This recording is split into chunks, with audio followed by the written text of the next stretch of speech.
Hey, stop for a minute. Want to listen to a story? Oh, you know, there are so many stories in this world, and there are lots and lots of stories that have one particular little creature in them. A little creature with 8 legs. He's an arachnid and a spider. And he loves to make mischief and play tricks on people. Oh, yes, if you're thinking Anansi, you're thinking right. It's an Anansi story I have today, which, appropriately enough, is a story about how Anansi brought the stories to the world.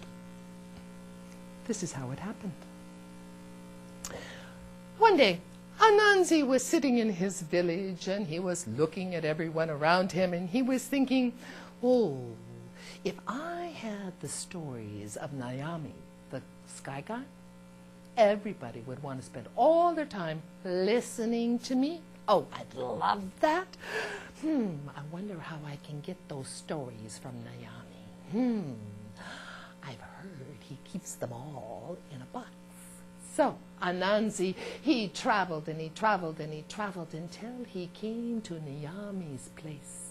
And he says, Naomi, Naomi.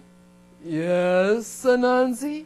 Oh, Naomi, I would do a wonderful job if you would give me your box of stories, and I could tell stories to all the people in the world.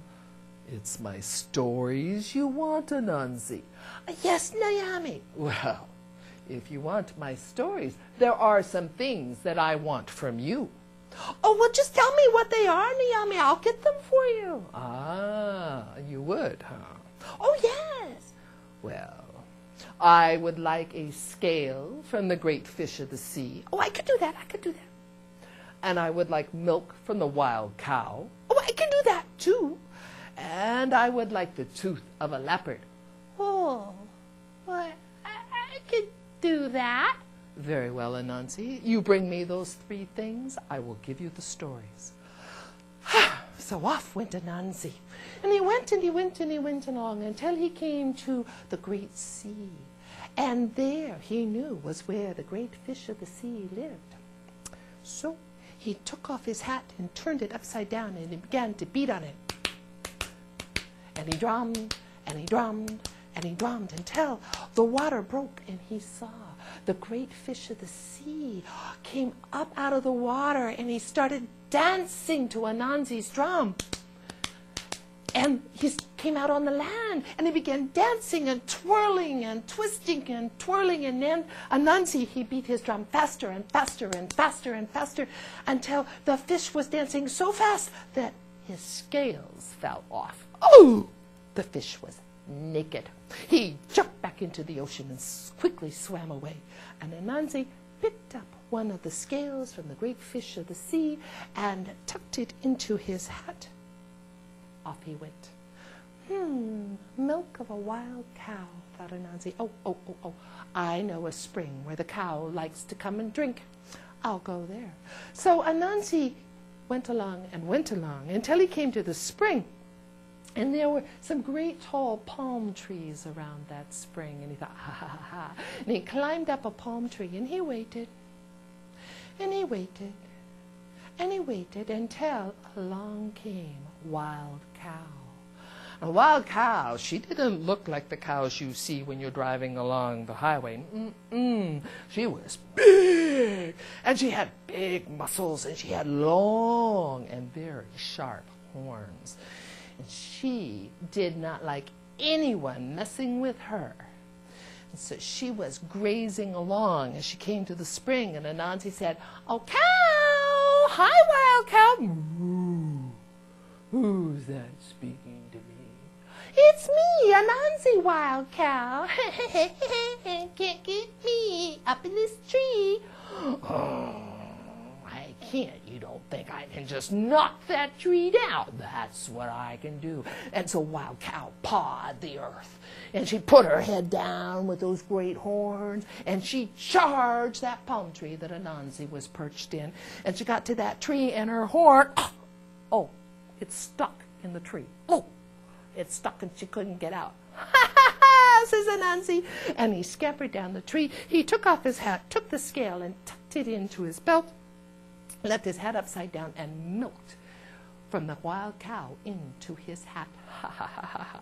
And then he said, "Oh, I hope you get free soon, wild cow." And off he went with his hat full of milk and the fish scale from the great fish of the sea.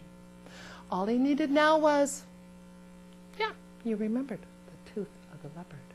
So Anansi walked up a hill that he knew leopard liked to take that trail.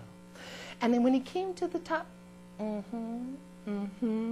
he took a little bit of that milk and poured it on the trail to make a little mud there.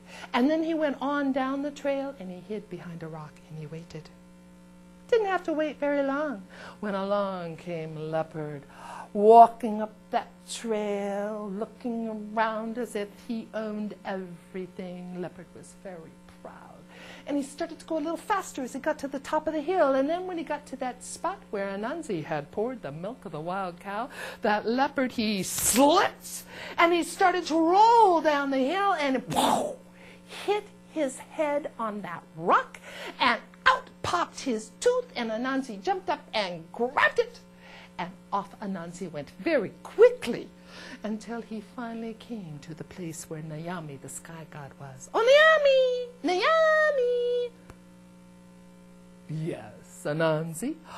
"Look, Nayami, I have for you the scale of a great fish of the sea. I have for you milk from the wild cow and the tooth of a leopard." "Ah, Anansi, you've given me what I asked for. Here is the box full of store." Oh, Anansi was so excited. He climbed back down from Nayami's place in the sky with that box clutched underneath his arm, and he was going so fast when he got to the bottom. He was running. He wanted to tell everybody the story so everybody would come and listen to him, and he fell down. And when he did, the box cracked open and the stories were free. They went all over the world. And now you know why it is that we have so many stories to this day.